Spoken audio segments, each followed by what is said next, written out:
tell me. Now, I for one would have liked to hear for myself what Ratan Tata had to say, or what Anil Ambani had to say, or how Neera Radia was defending those several phone conversations that were put out in the public domain. Unfortunately, though, none of these committee hearings are accessible by the public. They're all in camera, as they're referred to. And my question tonight is, why is it that the public cannot watch what exactly is going on with their tax money? To answer that question, I'm joined tonight by C.V. Madhukar. He's the founder and director of PRS Legislative. Madhukar, I'm sure you were just as intrigued by me or curious to know what Neera Radia had to say, or what Ratan Tata had to say, or what Anil Ambani had to say today, or several other telecom company officials that appeared before the PAC, or several weeks ago we had the RBI governor that appeared before the PAC in the matter of this 2G situation. Why is it that we just don't have any access to any of this in a public fashion? The only information we get is the selective information that the head of the PAC chooses to share with us in the case of the press conference yesterday and today. Wouldn't it be great to be a fly on the wall and witness everything that's going on in the committee room when these people are being questioned? I'd love to be there, and I'd love for all of us to actually see what happens. But there is a good reason why a lot of the committee work is in camera, which is basically not accessible to the public or to the press. A lot of the work in the committees ends up being a consensus building exercise about how to solve a certain problem. These are not investigative committees in the nature of a criminal investigation. Most of the work of the committees, actually, what it actually brings out really is how to move forward in the future to make sure that such a problem doesn't arise. What that means is they have to arrive at a political consensus across political parties who are represented on the committee.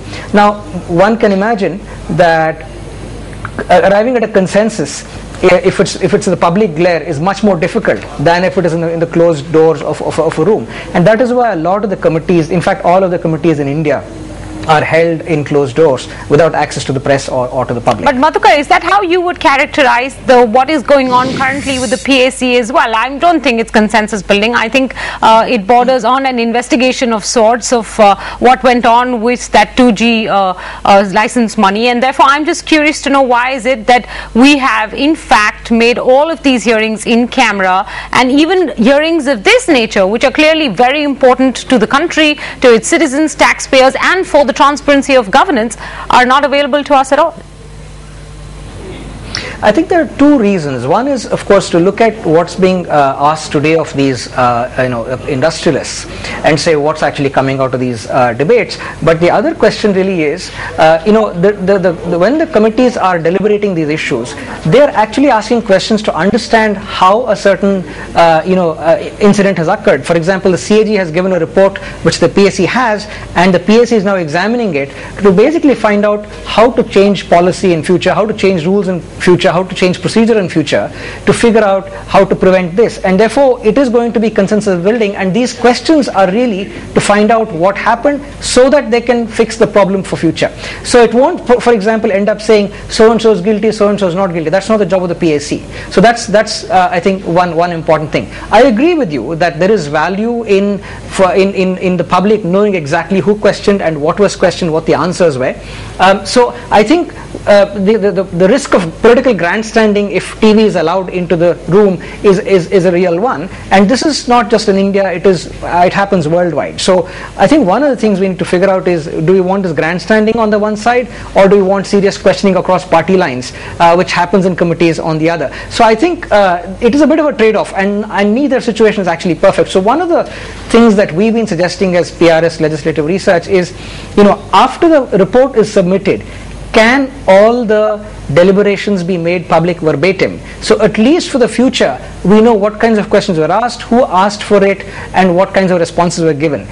We don't have that practice now. We think that would be a good thing, good middle sort of point to actually get to, if we were to get to that point. A very small step, Madhukar, if you will admit. So, one of the most effective pieces of television I've seen in the last 1 year or two, I would say, is when the chief of Toyota, Akio Toyoda, was in fact representing his case before in a congressional hearing after the several million Toyota cars that were recalled in the US. And it was a grilling. Yes, there was some political grandstanding, as you pointed out, some sort of scoring of points by different representatives that were there, but it was also a very, very important interrogation of what went wrong, and it was interesting to watch how Toyota dealt with it, what they had to offer as an explanation. You said that in several countries this can be risky. I'm told that televised congressional hearings in the US date back to the 1950s. They've had mafia cases televised, they've had Watergate hearings televised, they've had the McCarthy cases televised. So I understand all the downsides to this, but in this day and age where information is power ultimately, isn't the upside more spectacular? Clearly, there is a trade-off that we're making as Parliament. All committees in Parliament are in camera. I'm not saying that's necessarily the only way to go forward.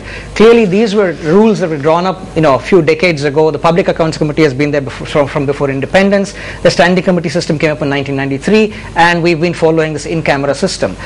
Is there a need to re-examine this so that our public can be more vigilant about what's going on? Perhaps yes. Is there a middle ground that we can actually, start off with by releasing all the deliberations to the public as and when possible? I think that's a good starting point, as you said, but maybe a small starting point. I think the bigger question really is for us to think about, will public grilling actually lead to better quality of policy suggestions that will come out from the committee? Maybe or maybe not. Therefore, I think the jury is out as to whether that will actually give out better quality policy outcomes.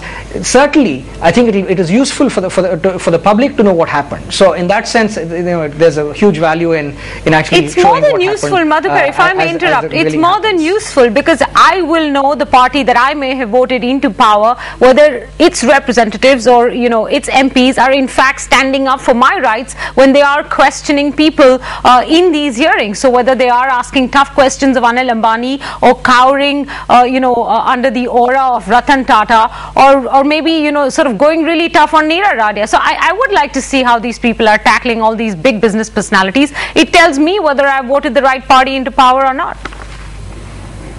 Absolutely. I think we are in an age of transparency that was certainly not the case 25, 30 years ago when these committees were formed.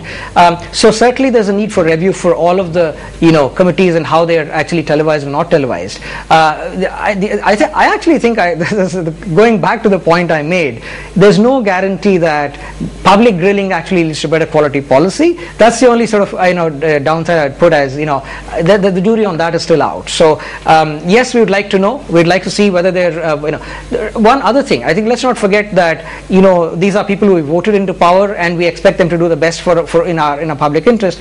I have been to several committee meetings in the past, and I have actually seen serious grilling of all kinds of officers and all kinds of representatives from various sectors of the country being represented and coming and testifying in committees. So and I've also seen political parties working across party lines to actually do the grilling and make the questioning very difficult for the person to actually come out with simple and evasive answers. So because I've seen it from the inside, I know it works well. But yes, should it be more public? Certainly, I think it would be a good idea to actually pursue.